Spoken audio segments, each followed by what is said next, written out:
Mwaramutse neza rero bapyoni, weekend nziza,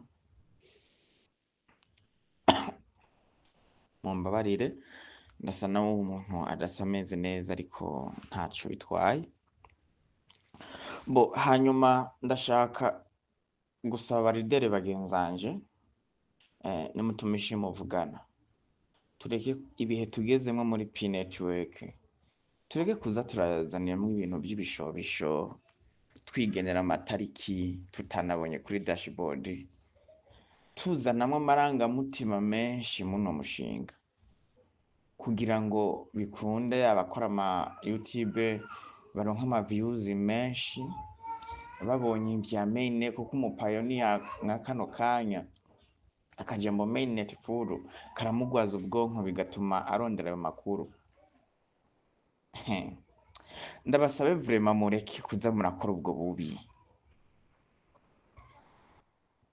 Umugabo nyamugabo arangwa no kuvuga ukuri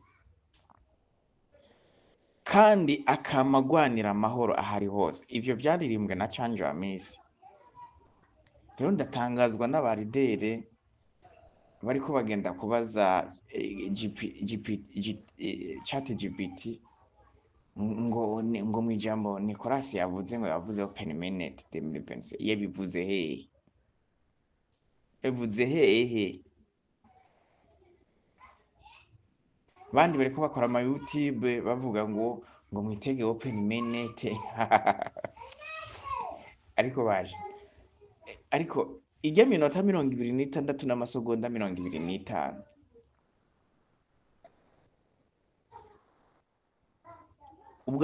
yarigizwe n'abantu 4. Uwa gatanu yari uwabaza ibibazo, yari yitwa Samuel niwe babaza ibibazo. Yabaza ibibazo umudamu w'umushinwa yitwa Leilei, hanyuma akabaza uwa CTO yitwa Eric Wina, hanyuma akabaza uwa Ikto yitwa David, n'uwa Head Technology of the founder P Network yitwa Kokarisi. Ariko singiye kwibanda kw'ivyo vya Leilei canke David Wina canke Eric Wina canke David, reka nibande incuro 4 Nikora yishuye. Ubwa mbere binjiye muri stage babanje baridondora.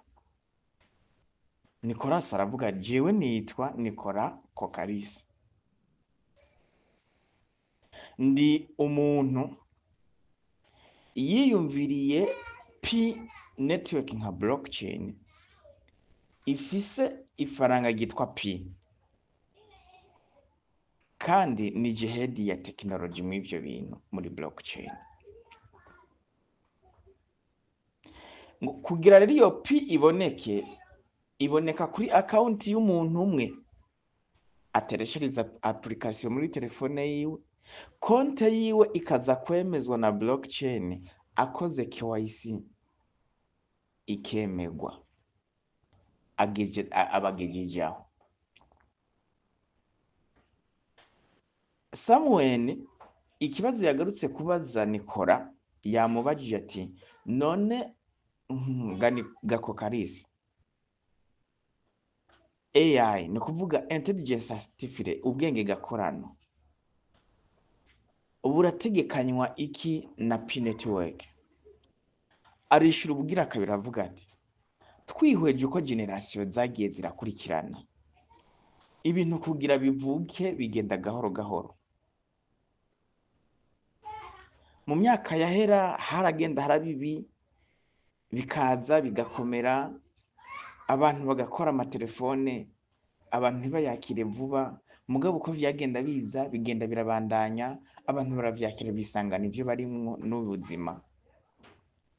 Rero muri blockchain turiko dukora twebwe muri Pi network, turiko tugenda tugana muri ico gihe co kwakira ubwo bwenge gakorano, ku mpamvu z'uko umuntu iyo nkuko nababwiye iye Pi network, kugira ngo umuntu agire account muri Pi nuko abakoze KYC akararama akarangamiza akaraba hasi, ubwo iyo KYC ibonwa na AI niyo itegerezwa kubona ati uwo muntu no muntu nyamuntu cyangwa se ni robo, kuko AI ubwenge gakorano artificial intelligence iradufasha mwino P-network kugira ngo dushobore gutandukanya umuntu n'utari umuntu.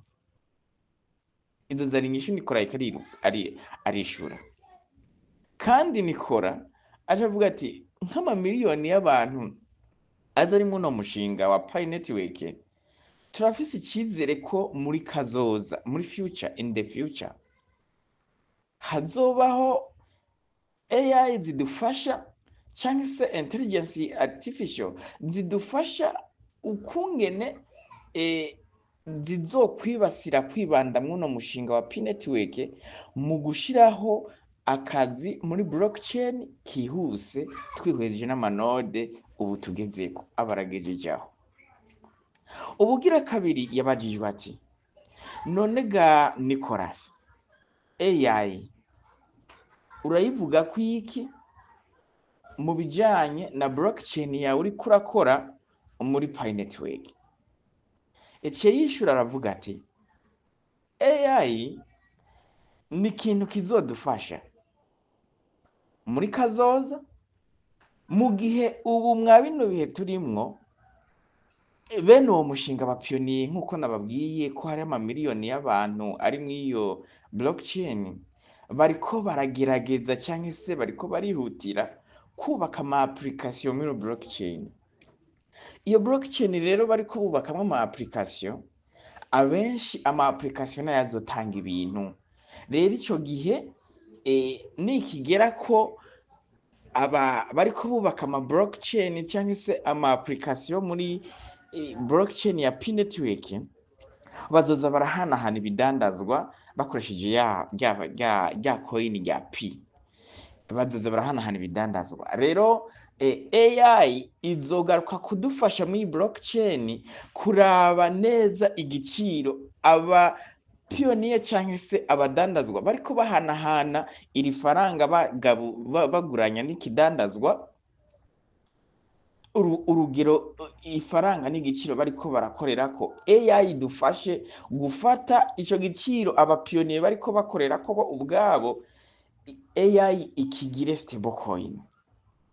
Ariko turiko turumvikana, niko noshobora kuvuga AI ikintu izoza kudufasha muri blockchain muri kazoza future, muri future ya blockchain ya P-network. Ni AI tutayifise ntago twoshobora gutandukanya umuntu n'utari umuntu, ntituzoshobora gutandukanya ngo igiciro kiriko gikorerwa ko nabo bantu bariko bararema ama application mwano masaha bazokorerako muri kazoza, ngo vyogenda gute tudafise AI.